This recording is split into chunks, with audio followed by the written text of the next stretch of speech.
आज के वीडियो में हम साइंस के second PYQ practice set start करने वाले हैं, जो कि बार्क, NPCIL, DRDO या एटॉमिक एनर्जी से रिलेटेड कोई भी पोस्ट हो, चाहे वर्क असिस्टेंट, प्लांट ऑपरेटर या साइंटिफिक असिस्टेंट, किसी भी प्रकार का पोस्ट हो जिसमें से आपके साइंस के क्वेश्चन आते हैं, तो 100% हम गारंटी के साथ बोलते हैं कि इस प्रैक्टिस सेट से आपका क्वेश्चन मिलेगा ही मिलेगा।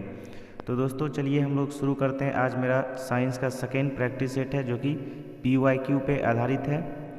और आज के इस वीडियो में जो हम डिस्कस करने वाले हैं वो बिल्कुल साइंस के work assistant, plant operator, scientific assistant के सारे PYQ क्वेश्चंस हम लाए हुए हैं।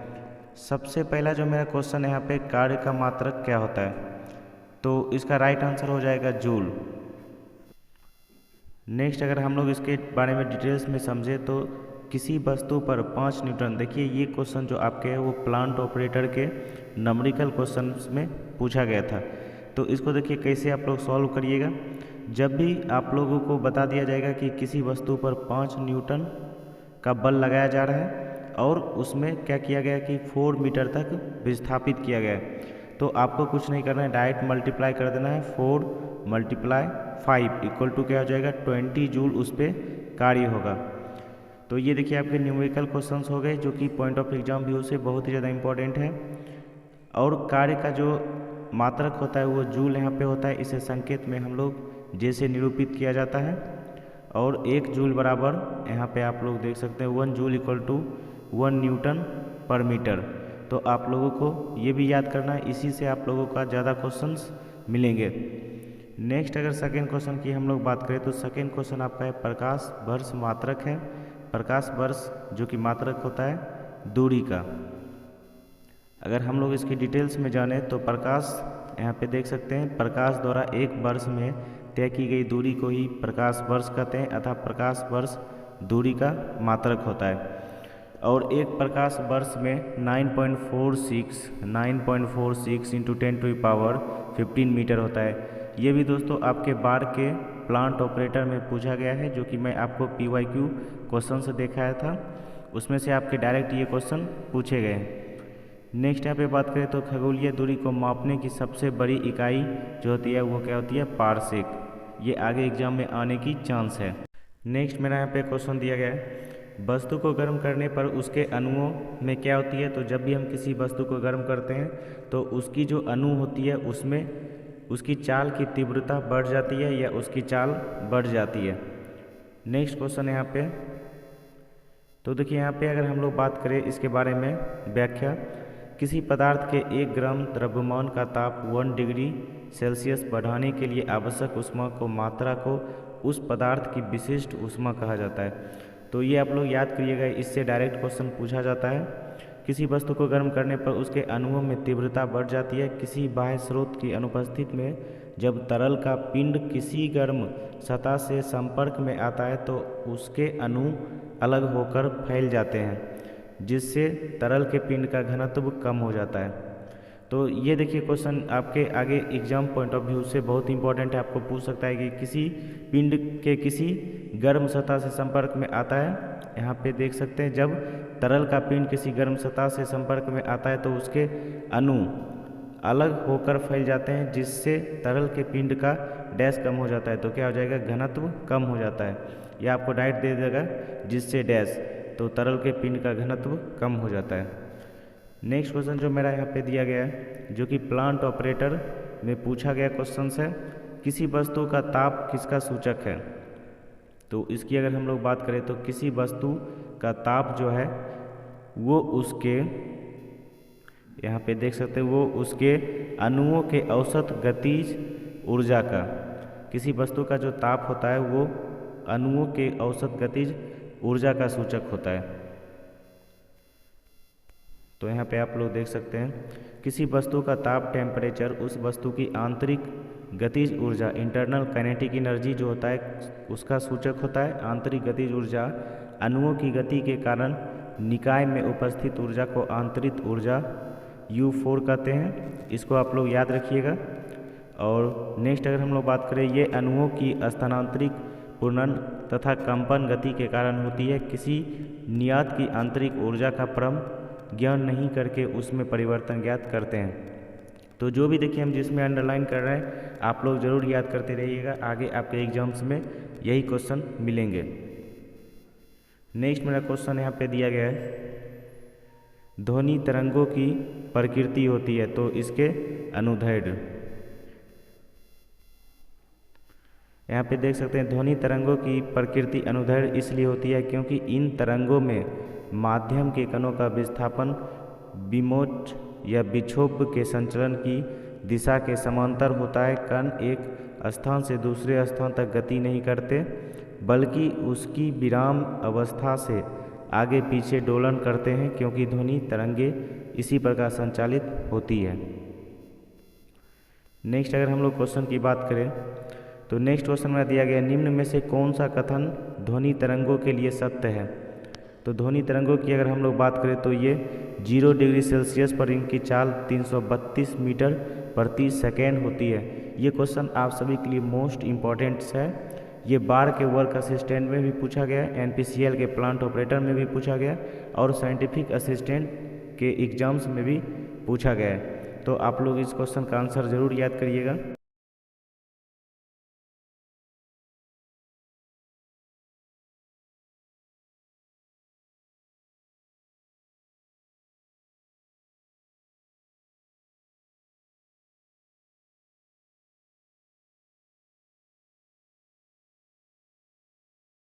मेरा यहाँ पे नेक्स्ट क्वेश्चन है, ध्वनि की वह विशेषता जो एक मादा ध्वनि को नर ध्वनि से भिन्न करती है क्या कहलाती है।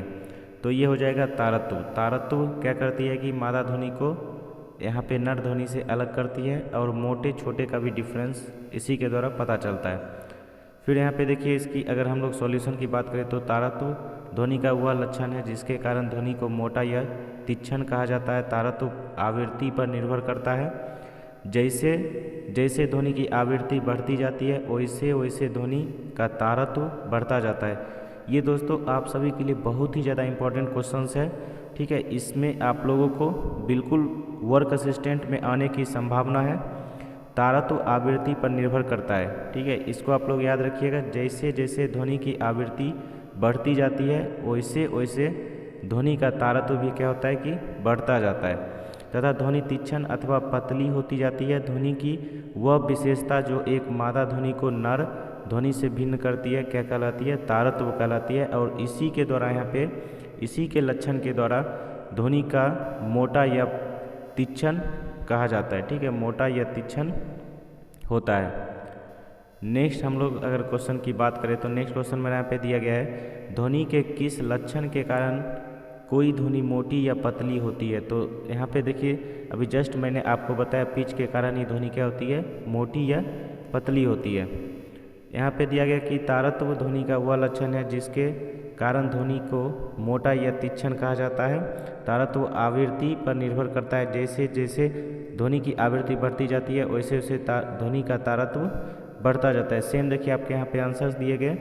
और दोस्तों अगर आपको वीडियो अच्छा लगेगा तो लाइक करके दोस्तों के बीच शेयर भी करिएगा ताकि आपके साथ साथ आपके दोस्तों को भी हेल्प मिल सके। नेक्स्ट क्वेश्चन मेरा यहाँ पे दिया गया, एक ही प्रकार का परमाणु निम्न में से किस में मिलता है, ठीक है। एक ही प्रकार का परमाणु निम्न में किस में मिलता है। ये भी बहुत ज़्यादा इम्पोर्टेंट क्वेश्चंस है जो कि आपको प्राकृतिक तत्व में मिलते हैं। यहाँ पे अगर हम लोग सॉल्यूशन की बात करें तो तत्व वे पदार्थ हैं जो किसी भी प्रकार से दो या दो से अधिक भिन्न गुणों वाले पदार्थ में विभाजित नहीं किए जा सकते और ना ही बनाए जा सकते हैं। उदाहरण हाइड्रोजन H2, तो इसे आप लोग क्या कर सकते हैं कि दो भिन्न भिन्न गुणों वाले पदार्थ में तोड़ नहीं सकते हैं। ऐसे ही अगर हम लोग एक और बात करें तो ऑक्सीजन, ठीक है। फिर सल्फर होगा, इसमें दूसरा तत्व का यूज़ नहीं किया गया है। फिर नेक्स्ट अगर हम लोग बात करें तो यहाँ पे तांबा हो गया, चांदी हो गया, सोना हो गया। और ये क्वेश्चन देखिए मेरे टाइम प्लांट ऑपरेटर में पूछा गया था, इसके जो है वो सीरीज में पूछा गया था, ठीक है, इसके घटते क्रम में पूछा गया था। तो आप लोगों को ये भी याद करना है, ये बिल्कुल सीक्वेंस में ही दिया गया है। नेक्स्ट बात करें, दो या दो से अधिक शुद्ध पदार्थों के मात्र के विचार से एक निश्चित अनुपात में संयोग करने से बना पदार्थ कहलाता है। तो इसका राइट आंसर हो जाएगा यौगिक, जो कि NPCL plant operator advance exam में पूछा गया है। नेक्स्ट बात करें, यौगिक वे पदार्थ हैं जो 2 या 2 से अधिक तत्वों के निश्चित अनुपात में रासायनिक संयोग से बनते हैं। उदाहरण इसके हो जाएगा अमोनिया, NH3। ये क्वेश्चन देखिए वर्क असिस्टेंट में पूछा गया क्वेश्चन है। इसमें से क्या किया गया था, पूछा गया था कि 2 या 2 से अधिक तत्वों के निश्चित अनुपात में रासायनिक संयोग से बनते हैं। एग्जाम्पल में 4 ऑप्शन दिया गया था, ठीक है, अलग अलग, जिसमें से आपके यहाँ पे एक ऑप्शन CaCO3 था, तो यही आपका राइट आंसर हो जाता। तो इसको आपको क्या करना है, याद करके जाना है। नेक्स्ट क्वेश्चन मेरा बोला गया, पदार्थ के परमाणविक सिद्धांत सर्वप्रथम किससे प्रस्तावित किया। तो इसका जो राइट आंसर हो जाएगा वो हो जाएगा जॉन डाल्टन। तो यहाँ पे देखिए परमाणविक सिद्धांत का जो प्रतिपादन है वो कौन किया, जॉन डाल्टन किया। और आगे जो आपके इससे रिलेटेड क्वेश्चन आने की संभावना है वो आप लोग यहाँ से देख सकते हैं कि जॉन डाल्टन सर के द्वारा 6 सितंबर 1766 से 7 जुलाई 1844 एक अंग्रेज वैज्ञानिक थे। इन्होंने पदार्थ की रचना संबंधित सिद्धांत का प्रतिपादन किया जो डाल्टन के परमाणु सिद्धांत के नाम से प्रचलित है। ये शायद मैंने पिछले वाले प्रैक्टिस सेट में भी क्वेश्चन करवाया था, क्योंकि ये बहुत ही ज़्यादा इम्पॉर्टेंट है पॉइंट ऑफ एग्जाम व्यू से। तो आप लोगों को क्या करना है, ज़रूर पढ़ना। इनका जन्म 1766 ईस्वी में इंग्लैंड के एक गरीब जुलाहा परिवार में हुआ था। तो दोस्तों ये मैं ऑलरेडी क्वेश्चन करवा रखा हूँ। तो यहाँ पे मेरा नेक्स्ट क्वेश्चन में पूछा गया कि रेडियोधर्मिता की खोज किसने की। तो इसका क्या आंसर हो जाएगा, हेनरी। तो यहाँ पे देखिए सॉल्यूशन दिया गया है, यहाँ पे एंटोइन हेनरी 15 दिसंबर 1852 से 25 अगस्त 1908 एक फ्रांसीसी भौतिक शास्त्री, नोबेल पुरस्कार विजेता और मैरी क्यूरी तथा पियरे क्यूरी के साथ रेडियोधर्मिता के अन्वेषक थे, जिसके लिए तीनों को 1903 में भौतिकी में नोबेल पुरस्कार दिया गया। तो इसको भी आपको याद करना है कि नोबेल पुरस्कार कब मिला था। नेक्स्ट जो मेरा क्वेश्चन यहाँ पे दिया गया है वो रेडियो सक्रियता किसका गुण है। तो क्या हो जाएगा, रेडियो सक्रियता जो गुण है वो नाभिक का गुण होता है। और यहाँ पे आप लोग देख सकते हैं कुछ सॉल्यूशन में भी बताए हुए, रेडियो सक्रियता रेडियो एक्टिविटी, ठीक है, या रेडियोधर्मिता वह प्रक्रिया है जिसमें एक स्थिर परमाणु अपने नाभिक न्यूक्लियस, परमाणु अपने नाभिक जिसका इंग्लिश होता है न्यूक्लियस, कभी कल नाभिक न देकर आपको न्यूक्लियस भी दिया जाएगा, इसलिए आपको इसका इंग्लिश नेम भी याद करना है, से आयनकारी विकिरण के रूप में ऊर्जा फेंकता है। ऐसे पदार्थ जो स्वयं ही ऐसी ऊर्जा निकालते हो विकिरणशील या रेडियोधर्मिता कहलाते हैं। या विकिरण अल्फा कण, यहाँ पे देख सकते हैं अल्फा पार्टिकल या बीटा पार्टिकल या गामा पार्टिकल और इलेक्ट्रॉनों के रूप में होती है। ऐसे पदार्थ जिनकी परमाणविक नाभिक स्थिर नहीं होती और जो निश्चित मात्रा में आवश्यक कणों को छोड़ते हैं रेडियो एक्टिव कहलाते हैं, रेडियोधर्मिता कहलाते हैं। नेक्स्ट क्वेश्चन है जो कि DRDO MTS में भी पूछा गया और वर्क असिस्टेंट के एग्जाम में भी पूछा गया कि चाकू से काटे जा सकने वाली धातु है वो क्या है, सोडियम। तो यहाँ पे देख सकते हैं कि जिन धातुओं को स्टील के चाकू से आसानी से काटा जा सकता है उनमें लिथियम, सोडियम, पोटेशियम आदि प्रमुख रूप से गिनी जा सकती है। तो जो भी आपके ऑप्शंस होंगे यही सारे ऑप्शंस इंपॉर्टेंट क्वेश्चंस हैं जो कि आप लोग देख रहे होंगे स्क्रीन पे। मोटर कार से उत्पन्न प्रदूषक जो मानसिक रोग पैदा करता हो वो क्या हो जाएगा, इस सारे ऑप्शंस में से आपका PB शीशा। तो यहाँ पे आप लोग देख सकते हैं कि मोटर कार के धुएं से मानसिक रोग पैदा करने वाला प्रदूषक शीशा PB है। तो यहाँ पे देखिए मैंने कुछ इंपॉर्टेंट क्वेश्चंस आपको यहाँ पे करवा दिए हैं जो कि आपके आगे एग्जाम्स में चाहे NPCIL का किसी भी प्रकार का एग्ज़ाम हो, BARC Bhabha Atomic Research Centre के किसी प्रकार का एग्ज़ाम हो या DRDO, ये सभी का मैंने अभी PYQ क्वेश्चंस आपके करवाए हैं। और जो आपको हिंट्स में मैंने बताया उससे आपके आगे एग्जाम्स में बिल्कुल क्वेश्चन मिलेगा। आप लोग निश्चिंत होकर पूरे पढ़िए और पिछले वीडियो जो नहीं देखे होंगे वो भी ज़रूर देख लीजिएगा। तो इसी के साथ अब हम मिलते हैं नेक्स्ट वीडियो में, तब तक के लिए जय हिंद।